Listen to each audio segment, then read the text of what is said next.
আগামী 10ই মার্চ অবশ্যই আপনারা আমলকি একাদশী করুন। কিন্তু আমলকি একাদশী, বিজয়া একাদশী পরে একটা একাদশী আসছে, ওটা আমলকি একাদশী। আপনার কে কে একাদশী পালন করেন হাত তুলুন তো একটু, হাত তুলুন কারা একাদশী পালন করেন। বেশ বেশ, আপনার হাতটা নামান। একাদশী যদি কেউ পালন না করেন তাহলে একাদশী পালন করবেন কেন? মুসলিম সমাজে দেখবেন মুসলিম ভাইরা 30 দিন রোজা রাখে না? তো 30 দিন যে রোজা রাখে দেখবেন সকাল থেকে সন্ধ্যে পর্যন্ত, জল তো দূরে কথা, থুতু পর্যন্ত গেলি না, 30টা দিন ওনারা কত কঠিন ব্রত করেন। আর আমাদের 15 দিন পর পর একটি উপবাস করবেন, তাও যদি না করতে পারেন তাহলে আপনি আপনার ধর্ম কী করে করছেন? আমি বলতে চাই, আপনাদের বলতে চাই, 8 থেকে 80 বছর পর্যন্ত সকলে একাদশী করতে পারে। বাড়িতে কেউ মারা গেলে অসুচ অবস্থায় আপনি একাদশী করতে পারেন। আপনি অসুচি অবস্থায় থাকলে একাদশী করতে পারেন। একাদশীর দিনে পঞ্চশস্য বারণ, চাল, গম, ডাল, চাল, গম, সরিষা, ডাল, ভুট্টা, এগুলো সব কিন্তু সেদিন বন্ধ থাকবে। সরিষার তেল খেতে পাবেন না, সরিষার তেল মাখতে পাবেন না। আপনি সাদা তেল দিয়ে রান্না করতে পারেন, সবজি, কাঁচা কলা, কাঁচা পেঁপে, আপনি একটা আলু দিয়ে একটা সবজি করতে পারেন। কিন্তু মাথায় রাখবেন মায়েরা, সন্দক লবণ দেবেন, এই লবণ কিন্তু আপনারা দেবেন না। আপনি সাবু খেতে পারেন, অনেকে সাবু খায়, অনেকে আবার শ্যামা চালের পায়েস খায়, অনেক কিছুই আছে, সবই খেতে পাবেন। কিন্তু একাদশী পালন করছেন না, এর চাইতে দুঃখের কি আছে? আপনার বাড়ি বাড়ি একাদশী পালন করুন। আমি বলবো বিশেষ করে মায়েরা শুরু করে দিন, মায়েরা করুন। আমার দাদা ভাইয়েরা ওরা তো বিভিন্ন কাজে নিযুক্ত থাকে, সবাই করতে পারে না, ওদেরকে বোঝান। আপনি একাদশী করেন বলে অন্যকে করে না বলে ঘৃণা করবেন না, যাতে সবাই করতে পারে তার চেষ্টা করবেন। এই জন্য আপনাদের বারবার বলবো, আপনারা আমলকি একাদশী আসছে আগামীতে 10ই মার্চ, অবশ্যই আপনারা আমলকি একাদশী করুন। বলুন আমলকি একাদশী কি? আমলকি একাদশী কি? আমলকি একাদশী কি? আপনাদের কাছে একটা ছোট্ট কথা বলে যায়, যে যেখানে বসে আছেন একটু মন দিয়ে শুনে নেবেন মায়েরা। দেখুন, মায়েরা 3 দিন রজপ্রবৃত্তি অবস্থায় থাকেন, শুনবেন ভালো করে। 3 দিন রজপ্রবৃত্তি অবস্থায় থাকেন। আমি শাস্ত্রের রেফারেন্স দেবো, শাস্ত্রের নাম হলো বরাহ পুরাণ। বরাহ পুরাণ বলছে মায়েরা 3 দিন যে রজপ্রবৃত্তি অবস্থায় থাকেন, এই সময় আপনারা কি কি করতে পাবেন না আপনাদের একটু বলে দিই। দেখুন, রজপ্রবৃত্তি অবস্থায় থাকলে কোনো মাকে আলাদা বিছানায় শুয়ে থাকতে হয়। সে বাড়ির কোনো জিনিস ছুঁতে পাবে না, স্পর্শ করতে পাবে না। বরাহ পুরাণ বলছে যে কোনো জিনিস আপনি ওই 3 দিন ছুঁতে পাবেন না। তাহলে প্রশ্ন করবেন, হাম দো হামারা এক, আমি, আমার স্ত্রী, আমার স্বামী আর আমার ছেলে, আমরা 3 জন, আমরা কি করে বাড়িতে রান্না করতে হবে, আমি কি করব? শুনে নিন, রান্না আপনি করবেন, কিন্তু যদি উপায় না থাকে রান্না করবেন, কিন্তু কি করবেন সবাই লক্ষ্য করুন। গলায় কাপড় দিয়ে যে রান্নাঘর আপনাদের, ওই রান্নাঘরটার নাম অন্নপূর্ণার মন্দির। ওই রান্নাঘরে ঢুকবার আগে গলায় কাপড় দিয়ে মা অন্নপূর্ণাকে প্রণাম করে বলবে, মা তুমিও মা, আমিও মা, তুমিও নারী আমিও নারী, আমি অশৌচ অবস্থায় আছি, এক কাজ করো মা, বলে কি, যেন তোমার আশীর্বাদে আমি রান্নাঘরে ঢুকতে পাই, অশৌচ অবস্থায় আমাকে ক্ষমা করে দিন। অথবা কি করবেন, হরে কৃষ্ণ মহামন্ত্র বলে আপনি রান্না শুরু করবেন, আপনার কোনো বাধা নেই। আবার দেখুন কি বলছে, সবাই লক্ষ্য করবেন। দেখুন, রজপ্রবৃত্তি অবস্থায় মায়েরা 3 দিন আপনারা বাড়িতে কোনো কিছু স্পর্শ করতে পারবেন না। বিছানায় শুয়ে থাকবেন, কিন্তু আপনার বাচ্চা ছেলেকে পর্যন্ত আপনার সঙ্গে শোয়াবেন না, আপনার মেয়েটাকে পর্যন্ত আপনার কাছে রাখবেন না। যদি কোনো বাচ্চা মায়ের দুগ্ধ পান করে, সেই বাচ্চাকে ওই 3 দিন রাখতে পারেন। বাকি কিন্তু ছেলে যদি একটু বড় হয়ে যায়, 5 বছর, 6 বছর, 7 বছর, মেয়ে যদি বড় হয়ে যায়, আপনি মেয়েকে ছেলেকে আপনার কাছে ওই 3 দিন কোনো মতে রাখতে পারবেন না। বিষ্ণু সংহিতা, আমি একটা শাস্ত্রের নাম বলে দিচ্ছি, বিষ্ণু সংহিতা বলছে রাখতে পারবেন না। এইবার সবাই লক্ষ্য করুন, ওই 3 দিন কোনো জিনিস স্পর্শ করতে পারবেন না। আপনি রান্না করলেন ব্যাস, কিন্তু বিছানাতে যেন আপনি আলাদা বিছানা করে শোবেন, একটা বিছানায় শুতে পাবেন না। রান্না করুন আপনি প্রণাম করে, আপনার উপায় নিয়ে আপনাকে করতে হবে, কিন্তু স্পর্শ করতে পারবেন না আপনার আসল বিছানাটা, আপনাকে অন্য বিছানায় শুয়ে থাকতে হবে।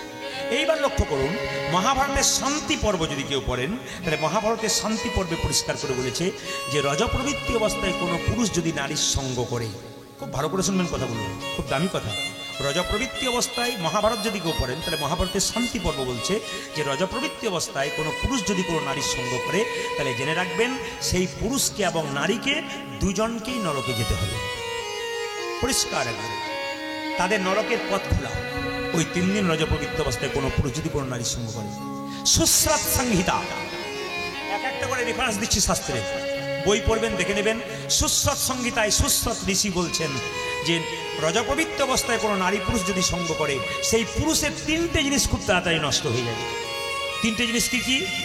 মাথার বুদ্ধি, আর কি শরীরের শক্তি, আর চোখের জ্যোতি। এই 3টে জিনিস কিন্তু খুব তাড়াতাড়ি শেষ হয়ে যায়। কোন কোন? চোখের জ্যোতি, শরীরের শক্তি, আর কি মাথার যে বুদ্ধি ব্রেন এ কিন্তু আস্তে আস্তে নষ্ট হয়ে যায় যদি রজপ্রবৃত্তি অবস্থায় আপনারা কেউ সঙ্গ করেন। এটা কে বলছে? সুসৎসঙ্গিতা। মায়েরা, ও রজপ্রবৃত্তি অবস্থায় 3 দিন আপনি মন্দিরে প্রবেশ করতে পারবেন না, বিগ্রহ প্রণাম করতে পারবেন না, কিন্তু গুরুমন্ত্র জপ করতে পারবেন। আপনি একাদশী করতে পারবেন, আপনি একাদশী করতে পারবেন, আপনি নাম জপ করতে পারবেন, কিন্তু মন্দিরে ঢুকতে পারবেন না। কীর্তনে আসরে এসে আপনি কীর্তন শুনবেন ভক্তি করে, কোনো অসুবিধা নেই আপনার, কিন্তু আপনি মন্দিরে প্রবেশ করতে পারবেন না, প্রসাদ দিতে পারবেন না, তুলসী গাছে জল দিতে পারবেন না। কিছু কিছু কাজ আছে ধর্মীয়, মানসিক জপ করতে পারবেন, বসে বসে জপ করুন, হরে কৃষ্ণ নাম করুন, কোনো অসুবিধা নেই, কিন্তু আপনাকে মন্দিরে ঢোকা যাবে না। এইবার একটা শেষ কথা আপনাদের বলে যাই, এই গতকাল তো বিজয়া একাদশী হলো না, কি বলছেন? এই বিজয়া একাদশী কে করেছে বলুন তো? ভগবান রামচন্দ্র বিজয়া একাদশী করেছে। আগামী তীর্থস্থানে গেলে একটা ফল ত্যাগ করে আসতে হয়। ও মায়েরা, আপনারা জানেন কিনা জানি না, গয়া কাশী বৃন্দাবন যেখানে যাবেন, এই যে কুম্ভ মেলা চলছে না, যেটা বলুন হ্যাঁ না, দেখুন 6 বছর পর পর যে মেলা হয় ওটা হচ্ছে অর্ধ কুম্ভ, আর 12 বছর পর পর যে মেলা হচ্ছে ওটার নাম পূর্ণ কুম্ভ, আর 144 বছর যে মেলাটা হচ্ছে ওটার নাম হচ্ছে মহাকুম্ভ। এই মহাকুম্ভ মেলাতে আপনারা যারা গেছেন তারা দেখবেন যে এখন হচ্ছে প্রয়াগে, দেখবেন অমৃতের কলসি নিয়ে দেবতা এবং ওষুধদের মধ্যে মারামারি হচ্ছিল। এই যখন কলসি টানাটানি হচ্ছে তখন 4 ফোঁটা কলসি থেকে 4 ফোঁটা অমৃত 4 জায়গায় পড়েছিল। কোথায় কোথায়? একটা প্রয়াগ, একটা হরিদ্বার, আর কোথায় বলুন? নাসিক, উজ্জয়িনী। এই প্রয়াগে কিন্তু মেলাটা হচ্ছে 144 বছর পর। আমাদের ভাগ্য ভালো, যারা যেতে পারলেন তাদের ভাগ্য ভালো, শুনতে পেলেন তাও ভাগ্য ভালো। 144 বছর আর হবে না, 144 বছর পরে হবে। কত কোটি কোটি মানুষ সেখানে যাচ্ছে স্নান করবার জন্য। এখন দেখুন, কিছু মনে করবেন না, স্নান করতে গিয়ে কেউ যদি মারা যায় কুম্ভ মেলায়, তার জন্য কত রকম সমালোচনা চলছে আমাদের। অন্য জাতির মধ্যে মেলাতে গেলে কেউ মারা গেলে তাদের সমালোচনা হয় না, আর আমাদের যদি কেউ মেলায় যাচ্ছে মারা যাচ্ছে তার জন্য সমালোচনা শেষ নাই। এই জন্য আমরা আমাদের ধর্মটাকে ছোট করার চেষ্টা করছি। বারবার আমি আপনাদের বলবো, সমস্ত কিছু ভগবানের লীলা। কার কোথায় মৃত্যু হবে, কে কোথায় মরবে, সব ভগবান ঠিক করে রেখেছেন। আপনার মৃত্যু কোথায় হবে সব কিন্তু গোবিন্দ ঠিক করে রেখেছেন। আপনি যে কোনো জায়গায় মরতে পারেন না, আপনার মৃত্যু যেখানে লেখা আছে আপনার সেখানে হবে। তাহলে রোগ হলে কি আপনি দেখাবেন না? রোগ হলে আপনার রোগের চিকিৎসা হবে, কষ্ট থেকে মুক্তি পাবেন, কিন্তু মৃত্যু যদি থাকে তাহলে আপনার কারো ক্ষমতা না যে মৃত্যুর হাত থেকে রেহাই করতে পারে। আপনার গয়া, কাশী, বৃন্দাবন, জগন্নাথ যেখানে যাবেন একটা করে ফল ত্যাগ করে আসবেন, একবারই করবেন।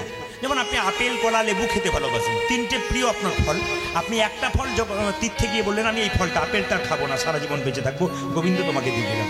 কিন্তু আমাদের ওখান থেকে একজন গিয়েছিল, সে বললো আমরা ফল ত্যাগ করতে হয়, শুনেছিস? বলছে হ্যাঁ তোর কাছেই শুনেছি ফল ত্যাগ করতে হয়। ফল ত্যাগ করলি? বললাম হ্যাঁ। কোনটা করলি? বলছে ওই যে আমলকি খুব টক, আমি খাই না, ওটাই ত্যাগ করি এলাম। মানে বুঝতে পারছেন তো, যেটা খাই না সেটা ত্যাগ করে এলো, গোবিন্দকে দিয়ে। আমি আপনাদের বলতে চাই, যে ফলটা সবচেয়ে প্রিয় সেটাকে ত্যাগ করতে হয়। সবাই লক্ষ্য করুন মায়েরা, তীর্থস্থানে আপনি যেতে না পারেন, আপনার পাশের বাড়ি কেউ যদি তীর্থস্থানে যায়, সেদিন ফিরে আসে তাকে প্রণাম করতে হয় যদি বড় হয়। আপনার বন্ধু যদি যায় তীর্থস্থানে, তাকে একবার আলিঙ্গন করতে হয়, তাহলে কিছুটা ফল আপনি পাবেন। একটা বাচ্চা যদি তার মায়ের করে তীর্থস্থানে গেছে, তাকে কোলে করে আদর করলেন, আপনি কিছু পেলেন। আপনাদের পরিবেশটাকে আপনারা সুন্দর তৈরি করেছেন। আমার সবচাইতে ভালো লাগছে, অনেকে বলে রাস্তার ধারে যাদের বাড়ি সেই ছেলেদের পড়াশোনা হয় না। না, ভুল কথা। বিদ্যাসাগর মহাশয় ইলেকট্রিকের পোলের যে আলো, সেই আলোর নিচে বসে পড়াশোনা করেছিলেন। কত গাড়ি ঘোরা যাচ্ছে। মন যদি পড়াতে থাকে, কেউ তার মনটাকে কেড়ে নিতে পারে না। আপনারা যত দূরেই বসে থাকুন আর যেভাবে বসে থাকুন, আপনারা বসে আছেন, আপনাদের মনটাকে কিন্তু গোবিন্দ চরণে দিয়েছেন। আমার খুব ভালো লাগছে এই পরিবেশের মধ্যে আপনারা আজকে এত সুন্দর মনটাকে দিয়েছেন। শুনে নেবেন, আমি বর্ধমান থেকে ইংরেজিতে এমএ করেছিলাম, ঠিক কথা, অঙ্কে আমি কাঁচা। আপনার একটু হিসাব করে নেবেন। ছোট্ট দুঃখী বলছে, গুরুদেব মানব জন্মে এমন করে হয় নাই, 84 লক্ষ জনি ভ্রমণ করে মানব জন্মে পেলাম। গুনবেন গুনবেন গুনবেন গুনবেন, খুব প্রেমের জিনিস।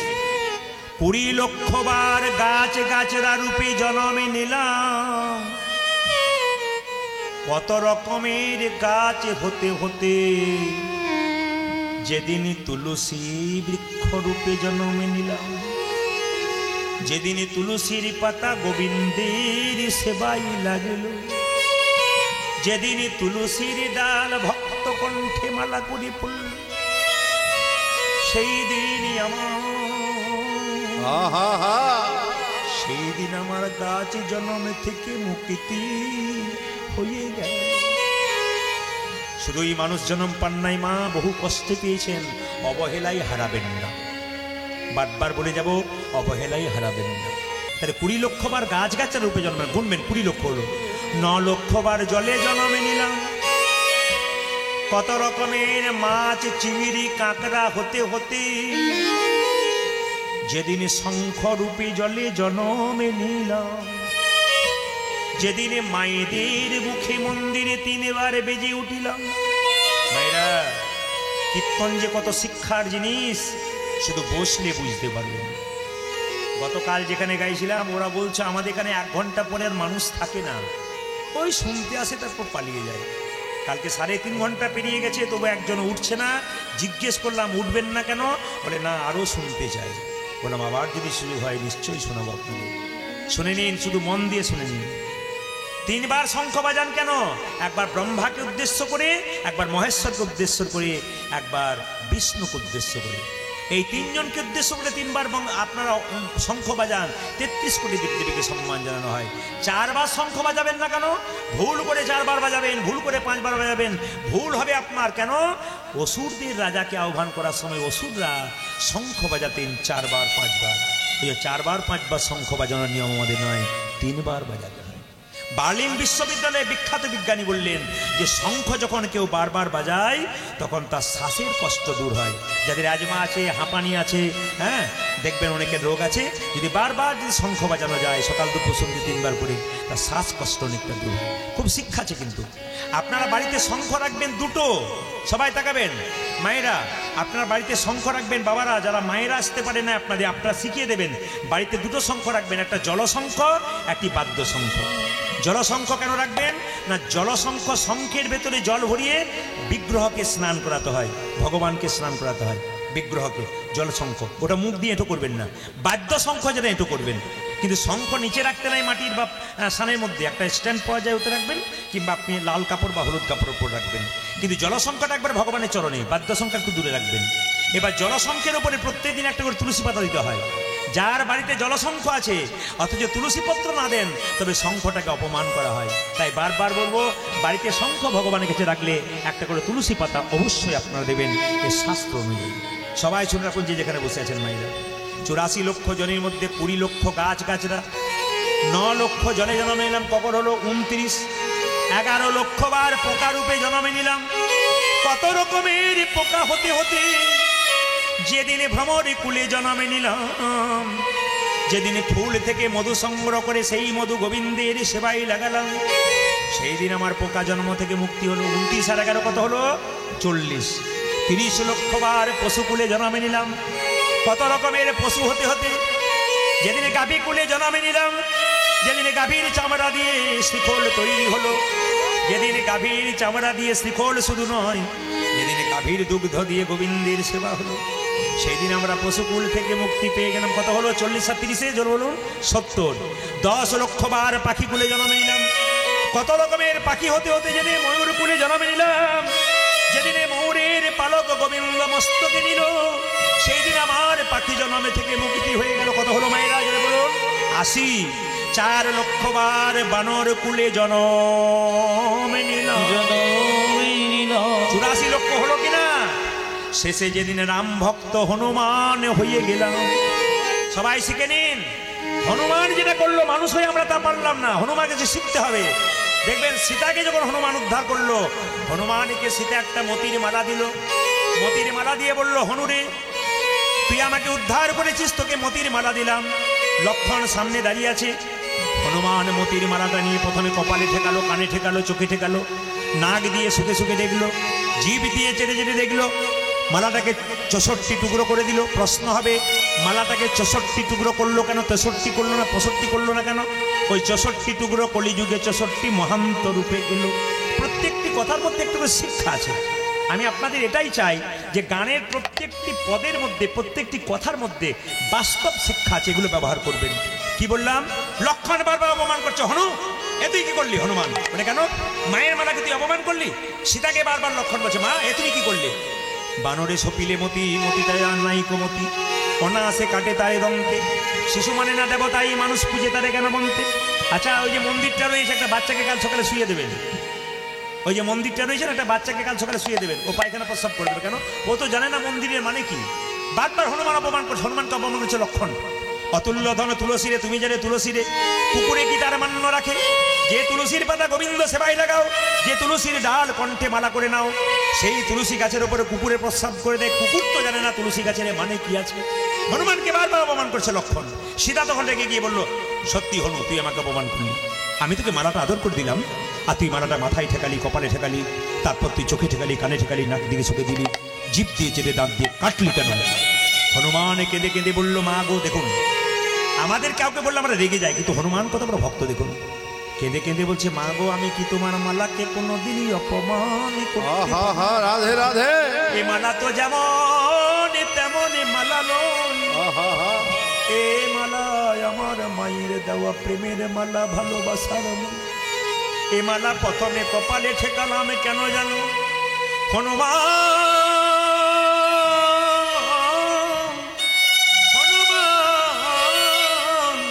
হনুমান কেঁদে কেঁদে বলি, এ মালা প্রথমে আমি কপালে ঠেকালাম কেন জানো? এ তো যেমন তেমন মালা নয়, আমার মায়ের দেওয়া প্রেমের মালা, ভালোবাসার মালা। আমি কানে ঠেকালাম কেন জানো? এ মালাতে রাম নামে শোনা যায় কি না দেখিলাম। এ মালা নাকে শুকে দেখলাম কেন জানো? এ মালাতে রাম অঙ্গের গন্ধ পাওয়া যায় কিনা দেখলাম। এ মালা চোখে ঠেকালাম কেন জানো? এ মালাতে রামে দেখা যায় কিনা দেখলাম। এ মালা জীব দিয়ে চেটে চেটে দেখলাম কেন জানো? এ মালাতে রাম চরণের তুলসীর আস্বাদন পাওয়া যায় কিনা দেখলাম। যে মালাতে রাম নাম শোনা যায় না, রাম অঙ্গের গন্ধ পাওয়া যায় না, রাম দেখা যায় না, ও তো অলঙ্কার নয় কলঙ্কের হার। আমি দাঁত দিয়ে কেটে কেটে ফেলে দিলাম। হনুমানকে লক্ষণ যদি বলল, হনুমান রে, এতদিন রাম ভগবান আমার দাদা, আমি তার ভাই, আমার ভেতরে অহংকার ছিল, আমার সব অহংকার ভেঙে গেল রে হনুমান। তুই যেমন ভাবে রামকে ভজনা করেছিস, আমি তো পারি নাই, তুই কি হৃদয়ে মাঝে রামে দেখাতে পারবি? হনুমান লক্ষণকে বলল, তুমি তোমার তীরটাকে দাও, আমি রামে দেখাতে পারবো। যেই না হনুমান তীরটা দিয়েছে, রাম হনুমান যেই না লক্ষণ তীরটা দিয়েছে, হনুমান বক্ষ বিদীর্ণ করেছে। দেখে একা রাম নয়, দেখে সীতারামের যুগল মিল।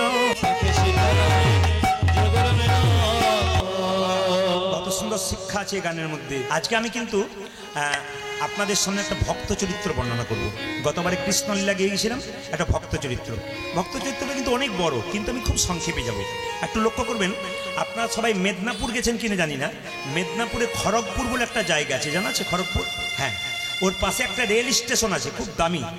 খড়গপুর কিন্তু নাম করা রেল স্টেশন। ওর পেছন দিকে একটা গ্রাম আছে, গ্রামটার নাম ধারেন্দা গ্রাম। ওই ধারেন্দা গ্রামে দুজন স্বামী স্ত্রী বাস করতো মায়েরা। স্বামীর নাম ছিল কৃষ্ণমণ্ডল, আর স্ত্রীর নাম ছিল দুরিকা দেবী। একটু মনে রাখবেন, স্বামীর নাম কি মণ্ডল বললাম জেলে বলুন? ভগবানের নামে নাম, কিন্তু কি নাম বললাম? কৃষ্ণমণ্ডল। আর স্ত্রীর নাম কি বললাম? দুরিকা দেবী। দেখুন, স্বামী স্ত্রীর সম্পর্কটা পাকা হয় কখন? খুব দামি কথাগুলো শুনবেন। স্বামী স্ত্রীর সম্পর্ক পাকা হয় কখন? স্বামী হলো হাত, স্ত্রী হলো চোখ। হাত যদি ব্যথা পায় চোখ কাঁদবে, আর চোখ যদি কাঁদে তবে হাত জল মুছিয়ে দেবে। এরকম সম্পর্ক যদি হয় স্বামী স্ত্রীতে, কে বলছে ভগবানকে ডাকতে হবে না? ভগবান আপনাকে। যে বাড়িতে স্বামী স্ত্রীর মধ্যে আনন্দ আছে, সুখ আছে, ভজন আছে, ভজন আছে, এ সংসারে সুখ আছে। ভজন আর ভজন, স্বামী স্ত্রীতে একসঙ্গে ভজন করতে হবে, একসঙ্গে ভোজন করতে হবে। তার মানে স্বামী যদি বেলা দুটোর সময় আসে, তাকে দেবেন, তারপর ভজন করবেন, ভোজন। আর ভজন কি? সন্ধ্যাবেলায় স্বামী স্ত্রীতে ভগবানের চরণে বসে একটু ভজন করবেন। পণ্ডিত বলেছে, ভোজন আর ভজন যেন একসঙ্গে হয়, তবে স্বামী স্ত্রীর সুখ কিন্তু চিরকালের জন্য হয়। দুরিকা দেবী একদিন কৃষ্ণমণ্ডলকে বলল, স্বামী, যারা কৃষ্ণ ভজন করে তাদের তো দুঃখ হয় কেন? শুনবেন ভালো করে। দুরিকা দেবী প্রশ্ন করলো, যারা কৃষ্ণ নাম করে তাদের তো সুখ দুঃখ হয় কেন?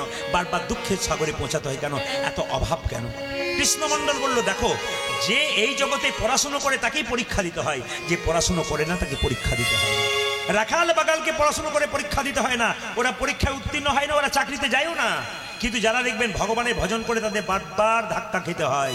একজন আমাকে প্রশ্ন করেছিল, প্রদীপ বাবু, যারা মস্তানি করছে, 2 নম্বরই করছে, লোক ঠকাচ্ছে, তারা বুক ফুলিয়ে রাস্তা দিয়ে ঘুরে বেড়াচ্ছে, কোনো দুঃখ নাই, আমরা হরিনাম করছি, আমাদের চাল ফুটে জল পড়ছে কেন?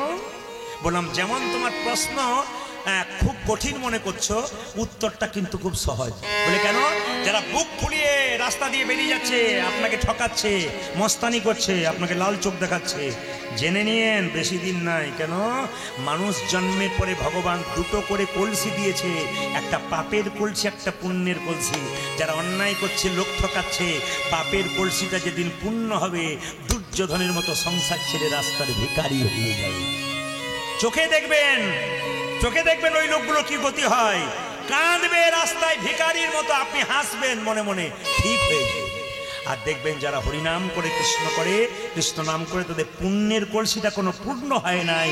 যেদিন পুণ্যের কলসি আপনাদের পূর্ণ হবে, সেদিন শ্রী গোবিন্দের চরণ আপনাদের আশ্রয়। মায়েরা, পাপের কলসিটাকে দূরে রাখো, পুণ্যের কলসিটাকে কাছে রাখো, যেন জীবন সুন্দর হয়। দুর্গা দেবী বলছে, স্বামী জগন্নাথ মন্দিরে যাও, জগন্নাথের কাছে কিছু চাও। কৃষ্ণমণ্ডল বলল, শোনো, সব জায়গায় তোমার সঙ্গে মিল আছে, এই জায়গায় মিল নাই। কেন? মন্দিরে গেলে কিছু চাইতে নেই, স্বামী বলছে। মায়েরা, আপনারা মন্দিরে যান, কি বলেন? মেয়ের বিয়ে দাও, ছেলের চাকরি দাও, গাড়ি দাও, বাড়ি দাও, বলেন না আপনারা? খালি চেয়ে যান, অনেকে চেয়ে যান। কিন্তু ভগবান বলছেন, পণ্ডিতরা বলছেন, না, মন্দিরে যাবে, চাইবে না। কেন? তিনি তো অন্তর্যামী, তিনি তো জানেন আপনার কি আছে না আছে, আপনি আবার বলবেন কেন? যদি ভগবান অন্তর্যামী হয়, সবকিছু আমার জানে, তাহলে মন্দিরে গিয়ে বলবো কেন যে আমার গাড়ি নাই, বাড়ি নাই, টাকা নাই, পয়সা নাই, আমার কিচ্ছু করার দরকার নাই, আমি ভক্তি সম্পদ দেবো, উনি কৃপা সম্পদ দেবেন, আমি চাইব না। দুর্গা দেবীকে কৃষ্ণমণ্ডল বলে, আমি জগন্নাথ মন্দিরে যেতে পারি, কিন্তু আমি কিছু চাইব না। কৃষ্ণমণ্ডল খুব জেদ তো, তাই দুর্গা দেবী বলে, ঠিক আছে, একবার যাক, তারপর যা হবে হবে। আচ্ছা স্বামী, তুমি এক কাজ করো, তোমাকে কিছু চাইতে হবে না, তুমি জগন্নাথ মন্দিরে যাও। কারা কারা জগন্নাথ মন্দিরে গেছেন হাত তুলবেন? কারা কারা গেছেন হাত তুলবেন জগন্নাথ মন্দিরে? এবার নামান। আপনারা যে গেছেন, দেখা হয় কিন্তু ঠিক দেখেন নাই। একটা কথা জিজ্ঞেস করবো, দেখি কে কে গেছেন। আচ্ছা, জগন্নাথ মন্দিরে তো গেছেন, জগন্নাথ, বলরাম, সুভদ্রা একটা আসনে থাকে, তার পাশে একটা থাকে, ওটা কি বলুন তো? আপনারা এতদিন জগন্নাথ মন্দিরে গেছেন, দেখেছেন আপনারা কেউ? আমরা দেখি, কিন্তু দেখার মতো দেখি না, আসল জায়গাটা দেখি না। জগন্নাথকে দেখেছেন, বলরামকে দেখেছেন, সুভদ্রাকে দেখেছেন, তার পাশে একটা জিনিস রাখা আছে সুন্দর করে, ওটা দেখেছেন? কেউ দেখেননি। ওটার নাম সুদর্শন চক্র। দেখে নেবেন, পরীক্ষা করে ভালো করে দেখবেন। জগন্নাথ, বলরাম, সুভদ্রা, তার পাশে দেখবেন একটা সুদর্শন চক্র রাখা আছে। এই সুদর্শন চক্রটা কি বলছে বলুন তো? যদি ভগবত কৃপা পাবি, তবে জগন্নাথের চরণে যায়, আর যদি দুষ্টুমি করবি, তাহলে আয় দেখ, আমি সুদর্শন চক্র তোকে ছেড়ে দেবো না, বলে দিচ্ছি। আচ্ছা মায়েরা, জগন্নাথ তো দেখেছেন, জগন্নাথের চোখ গোল না পটল চেরা? জোরে বলুন, একটু বলুন, জোর, গোল না পটল চেরা? গোল। আচ্ছা, কৃষ্ণের চোখটা পটল চেরা, জগন্নাথের চোখটা গোল কেন? কৃষ্ণ ছিল দ্বারকার রাজা, মথুরার রাজা, তার বিচার মাঝে মাঝে এদিক ওদিক হতে পারে। জগন্নাথের চোখটা গোল কেন? ভিখারি গেলেও যা, ব্রাহ্মণ গেলেও যা, শূদ্র গেলেও যা, ক্ষত্রিয় গেলেও যা, জমিদার গেলেও যা, গরিব গেলেও যা, জগন্নাথ হলো জগতের নাথ। সবার নাথ হচ্ছে জগন্নাথ, তাই জগন্নাথের চোখগুলো গোল।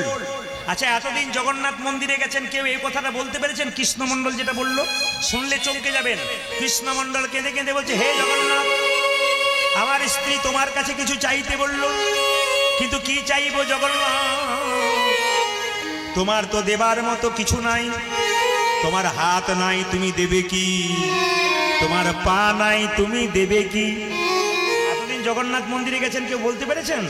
ভগবানের সঙ্গে যার খুব ভালো সম্পর্ক থাকে, সে ভগবানকে বলতে পারে। কিন্তু সবাই দেখান, জগন্নাথ বলছে, ওগো জগন্নাথ, তোমার হাত নাই, তুমি দেবে কি? তোমার তো হাত নাই, তুমি দেবে কি? তোমার তো পা নাই, তুমি দেবে কি? তোমার তো পা নাই, তুমি দেবে কি? জগন্নাথ আকাশবাণী করে বলল, কৃষ্ণমণ্ডলে, আমার হাত নাই, এ হাত তোদেরকে দিলাম, কর্ম করার জন্য। আমার পা নাই, এ পা তোদেরকে দিলাম, কর্ম করতে গেলে এক জায়গা থেকে অন্য জায়গা যেতে হবে বলে। দেখুন, যেমন প্রশ্ন সেরকম উত্তর। জগন্নাথকে কৃষ্ণমণ্ডল বলছে, তোমার তো হাত নাই, তুমি দেবে কি? তোমার তো পা নাই, তুমি দেবে কি? জগন্নাথ আকাশবাণী করে বলছে, আমার হাত নাই, পা নাই, এই হাত তোদেরকে দিলাম কর্ম করার জন্য, এই পা তোদেরকে দিলাম কর্ম করতে গেলে এক জায়গা থেকে অন্য জায়গা যেতে হবে। কৃষ্ণমণ্ডল কেঁদে কেঁদে বলল, গো জগন্নাথ, লোকে তোমার কাছে যা চাই আমি তো চাইবো না, তবে তোমার কাছে লোকে গাড়ি বাড়ি টাকা পয়সা চাই, আমি তোমার কাছে গাড়ি বাড়ি টাকা পয়সা চাইবো না। আমার স্ত্রী তোমার কাছে কিছু চাইতে বলেছিল, যদি কিছু না চাই, যদি কোনোদিন জিজ্ঞেস করে এতদিন পর জগন্নাথ মন্দিরে গেলে কিছু চাইলে না, তবে আমি একটা জিনিস চাইবো, গো জগন্নাথ, আমায় একটা জিনিস দাও, আমায় একটা কৃষ্ণ ভক্ত সন্তান দাও। হরি বল।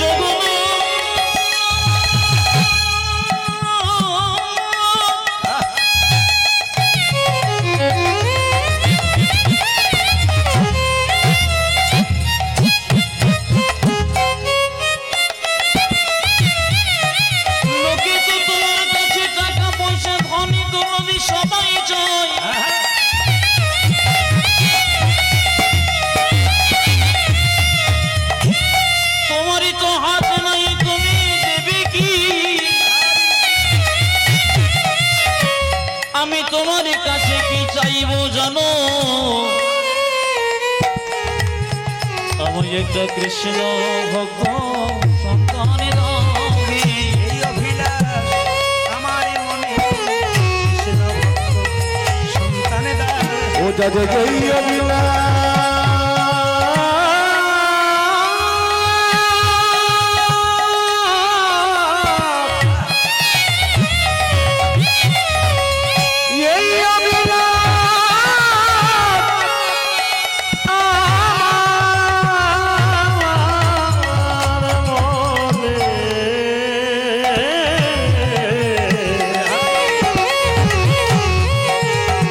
একটা কৃষ্ণ ভক্ত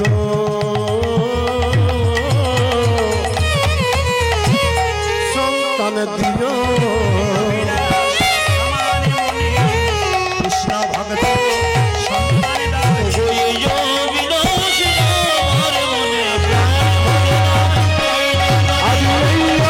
আমার মনে, দেখো এই অভিলাষ আমার মনে, একটা কৃষ্ণ ভক্ত সন্তান দাও। কোনো মেয়ের পেটে বাচ্চা এলে কতগুলো নিয়ম পালন করলে বাচ্চা কৃষ্ণ ভক্ত হয়। মা যদি মাটি যদি হয় নোনা আর বীজ যদি হয় পোকা লাগা, গাছ কিন্তু ভালো হবে না।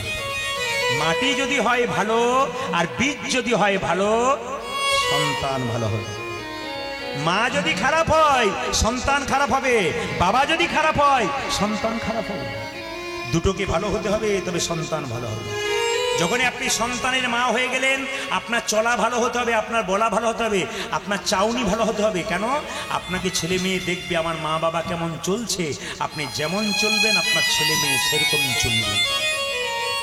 বাঘিনী যখন বাচ্চাদের সাঁতার শেখায়, বাচ্চাগুলো জলে নামে না, আগে বাঘিনী নেমে যায়, তারপর বাচ্চাগুলো নামে। কানে জানেন কেন?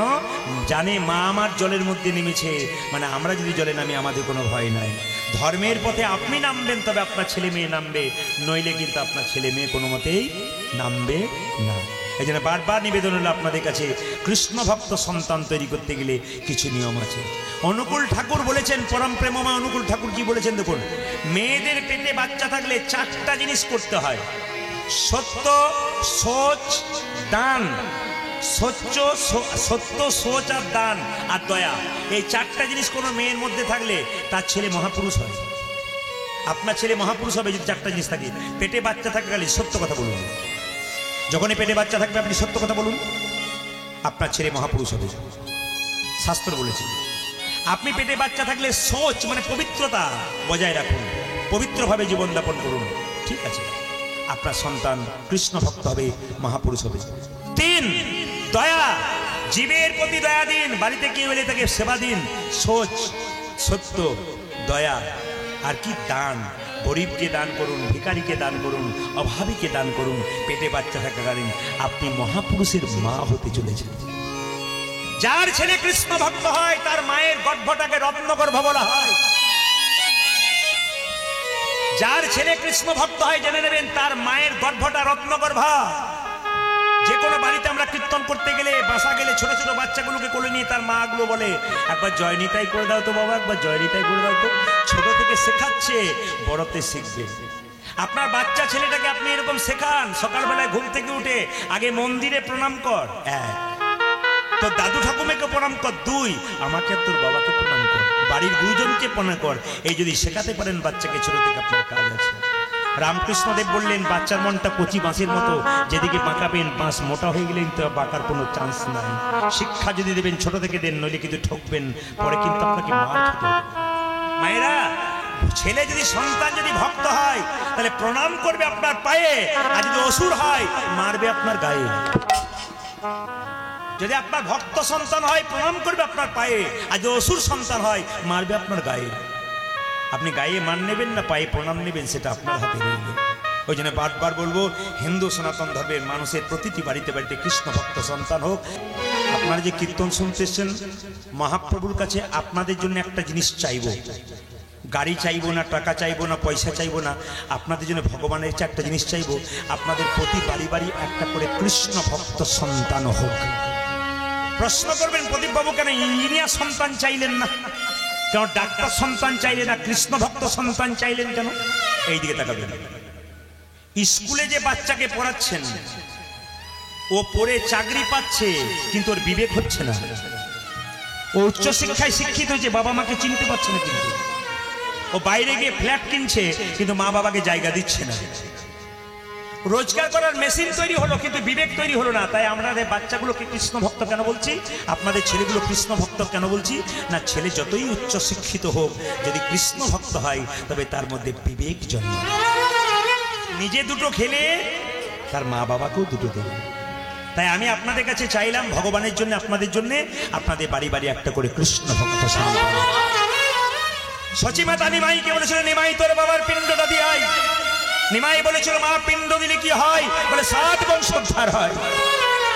সঙ্গে সঙ্গে নিমাই বলেছিল, মা কৃষ্ণ ভক্ত সন্তান হলে 7 বংশোদ্ধার হয়, কিন্তু কোন বংশে যদি একটা কৃষ্ণ ভক্ত সন্তান হয় তবে তা 7 বংশ নয়, তা 14 বংশোদ্ধার। আপনার বাড়ি বাড়ি কৃষ্ণ ভক্ত সন্তান চাই। সারাদিন পর যেন মায়ের চরণে, বাবার চরণে প্রণাম করতে পারে। আপনারা এত কষ্ট করে ছেলে মেয়েকে জন্ম দিলেন, যদি ছেলে বড় হয়ে আপনার চরণে একটু প্রণাম দেয়, আপনার মতো গর্ব কার হয়? আপনার বুকটা ভরে যাবে, আমি এইরকম ছেলে জন্ম দিয়ে গেলাম গো, যে সারাদিন পর আমাকে একবার প্রণাম। কয়েকদিন আগে আমি একটি জায়গায় গান করছিলাম কলকাতায়, একজন ভদ্রলোক আমাকে বললেন, আমি গুরুমন্ত্র নিই নাই, প্রদীপবাবু উত্তর দেন আমি ঠিক করেছি কিনা। বললাম, আপনি ভুল করেছেন, আপনি গুরুমন্ত্র নেন নাই, গুরুমন্ত্র নেওয়া দরকার আছে। আগে আমার সবটা শুনুন, তারপর বলবেন। ছোট থেকে আমি মাতৃপিতৃ ভক্ত, আমার মা বাবা ছাড়া আমি কিছু বুঝি না। ভগবান শ্রীকৃষ্ণ বলেছেন, প্রথম গুরু পিতামাতা, যার থেকে জন্ম পেলি। আমি আগেই শুনে নিয়েছি, তো পিতামাতা যদি প্রথম গুরু হয়, আমার পিতামাতাকে আমি সম্মান দিয়ে দিচ্ছি, আবার কাকে চাই? আমি এখনো পর্যন্ত পিতামাতা মারা গেছে, সিংহাসনে বসিয়ে ভগবান শ্রীকৃষ্ণকে প্রণাম করবার আগে আমার বাবা মাকে প্রণাম করি। আমার সংসারে কোনো অভাব নাই, আমার ছেলেরা চাকরি করে, আমার শরীরে রোগ নেই, আমি দিব্যি ভালো আছি। আমি কি ঠিক করি? আমি ঠিক করেছি। নিজের বাবা মাকে যদি কেউ সম্মান করতে পারে, নিজের বাবা মাকে কেউ যদি ভক্তি করতে পারে, তার আবার গুরুর কি দরকার আছে? তোমার গুরু বাড়িতে এলো, তার পা ধুয়ে তার ঘরে একটা ফুলের মালা তুলে দিলে, আর সন্দেশ তুলে দিলে মুখের মধ্যে, নিজের বাবা এক গ্লাস জল পাচ্ছে না, ওই রকম গুরু করে কোনো লাভ নেই। আগে নিজের বাবা মাকে সেবা করো, তারপর গুরুকে সেবা করো, তবে তোমার কাজ হবে, নইলে হবে না। আচ্ছা মায়েরা, একটা কথা জেনে রাখবেন, আপনারা যতই উলুধ্বনি দেন, হরিধ্বনি দেন আর কীর্তন করুন, একটা জিনিস না করলে কিন্তু আপনাদের কোনো লাভ হবে না। শাস্ত্রে বলছে, শ্রীমদ্ ভাগবত গীতার 10ম স্কন্ধে 29তম অধ্যায়ে পরিষ্কার করে বলেছে যে বিবাহিত নারী যতই কিছু কর্ম করুক, শ্রীমদ্ ভাগবত গীতার 10ম স্কন্ধের 29তম অধ্যায়, রেফারেন্স দিয়ে দিলাম আপনাদেরকে, পরিষ্কার বলা আছে, বিবাহিত মেয়েরা যতই হরিনাম করুন, যতই কীর্তন করুন, একটা জিনিস না করলে আপনার জীবনে কোনো লাভ নেই। বলবো না, বাদ দিয়ে দেবো, না বলাটাই ভালো। আমার গালাগাল দেবেন যদি আবার, আচ্ছা বলবো, বলে দিই। হ্যাঁ, মানে বলছে যে স্বামী সেবা যদি না করে তাহলে কৃষ্ণ সেবা করে কোনো লাভ নেই। যেই না এক জায়গাতে বলেছি স্বামী সেবা করতে হয়, স্বামী স্ত্রী দুজনে কীর্তন শুনছিল, যখন বললাম স্বামী সেবা না করলে কোনো লাভ হয় না, স্বামীটা তার স্ত্রীকে বলছে, শুনছো কি বলছে দেখো, তখন স্ত্রী বলছে, মানে বুঝতে পারছেন তো, আপনাদের এখানে স্বামী সেবা খুব করে। দাদারা সব বুঝতে পারছে হারে হারে কেমন করে আর কি, না কি বলছেন? স্বামী সেবা করে না? করে করে। এরা কিন্তু চুপচাপ আছে, বলে বেশি হওয়াও দেবো না, নাও দেবো না। কেন? আপনি তো চলে যাবেন ঘরে গিয়ে, আমি যদি স্বামী সেবা খুব করে দেবো তাহলে ঘরে গিয়ে গন্ডগোল হতে পারে, এই জন্য আপনারা চুপ করে আছেন। আপনি তো চলে যাবেন, আমাদের ঘরে গন্ডগোল বেঁধে যাবে। না না মায়েরা আসলে রাখুন, স্বামী সেবা করতে হয়, স্বামীকে সকালবেলায় প্রণাম করতে হয়। আপনারা যারা কীর্তন শুনতে এসছেন, কে কে সকালে স্বামীকে প্রণাম করেন? হাত তুলুন, কেউ হাত করে না। তুলুন। কেউ করে না। আবার এই 2-4 জন তুলেছে, আবার 2-1 জন হাফ হাত তুলেছে, হাফ হাত, হাফ সেবা করে, হাফ সেবা। হাফ। আমি সব দেখতে পাচ্ছি। আচ্ছা বেশ বেশ ঠিক আছে। আচ্ছা স্বামী সেবা আপনারা করবেন, সকাল থেকে প্রণাম করবেন। যারা করেন নাই আজকে কীর্তন শুনে কাল সকাল থেকে স্বামীকে প্রণাম করবেন। আর দাদারা সব পাগুলো একটু ধুয়ে মুছে শোবেন, কাল সকালে আপনাদের প্রণাম হবে, পাগুলো ধুয়ে মুছে শোবেন। আপনার স্বামীর সঙ্গে আপনার কি সম্পর্ক একটু বলে দিই, হ্যাঁ হুঁ কিছু দেবেন। আপনার স্বামী আপনার গুরু হয়, জোরে বলুন হ্যাঁ না না, জোরে বলুন হ্যাঁ হ্যাঁ। তো বলছেন দাদারা বলছে কি যে হয়, ঘর না গেলে বুঝবেন না। হ্যাঁ। আপনার স্বামী আপনার দেবতা হয়, আর বলছে না বলে বললে গন্ডগোল আছে। আপনার স্বামী আপনার রোগের ওষুধ হয়, তাই তো ডাক্তারবাবুরা বন্ধ হয়ে যাবে। না না, আপনার স্বামী আপনার বাবা হয়, হয় না? তাই এবার হয়নি। বলছে না হয় না, স্বামী বাবা হয় না। 2-4 জন, সবাই তো না বলছে, 2-4 জন বলছে হ্যাঁ হয়, মাঝে স্বামী মাঝে বাবা হয়। আচ্ছা স্বামী ছেলে হয়, স্বামী ভাই হয়। আমি কিন্তু বাইরের কথা বলি নাই, ভেতরের কথা বলছি। কেন? আমি যখন কোনো কথা বলবো, ইউটিউব এসছে, ক্যামেরা এসছে, ক্যামেরার মাধ্যমে 10 লাখ লোক কথাগুলো শুনবে। আমি রেফারেন্স ছাড়া কোনো কথা বলবো না, প্রতিটি শাস্ত্রের রেফারেন্সে বলবো। আমার কথাগুলো প্রতিটি 10 লাখ লোক শোনে একসঙ্গে। এক একটা কথা যখন ইউটিউবের মাধ্যমে ছড়ে, ভিউজগুলো দেখবেন 10 থেকে 15 লাখ লোক মানুষ শোনে। তাহলে তারা শুনবে, বোকা নয় কিন্তু কেউ, সব কিন্তু রেফারেন্স চাই। শুনে নিন, স্বামী কখন বাবা হয়, স্বামী কখন ছেলে হয়, স্বামী কখন ভাই হয়, স্বামী কখন রোগের ওষুধ হয়। কে বলেছিল? বিষ্ণুপ্রিয়া। কাকে বলেছিল? নিমাইকে। নিমাই সন্ন্যাসাকে প্রিয়াকে বলেছিল, প্রিয়া তুমি বাপের বাড়ি চলে যাও। বিষ্ণুপ্রিয়া বলেছিল, স্বামী এটা কি বাপের বাড়ি নয়? তুমি আমার বাবা, তুমি আমার ছেলে, তুমি আমার ভাই, তুমি আমার গুরু, তুমি আমার বন্ধু, তুমি আমার ইহকাল, তুমি আমার পরকাল।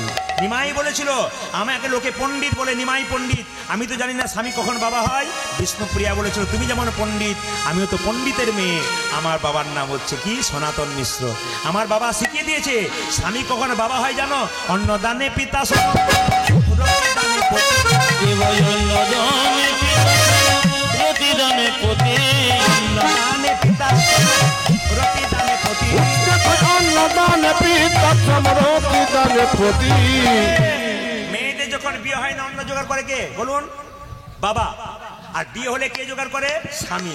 অন্নদানে পিতা সম, রতিদানে পতি। কেবল অন্নদানে পিতা প্রতিদানে পতি।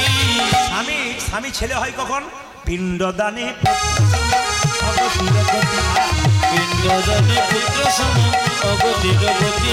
পিণ্ডদানে পুত্র সম অগতির গতি। ও দেখো পিণ্ডদানে পুত্র সময় গতি জগতি।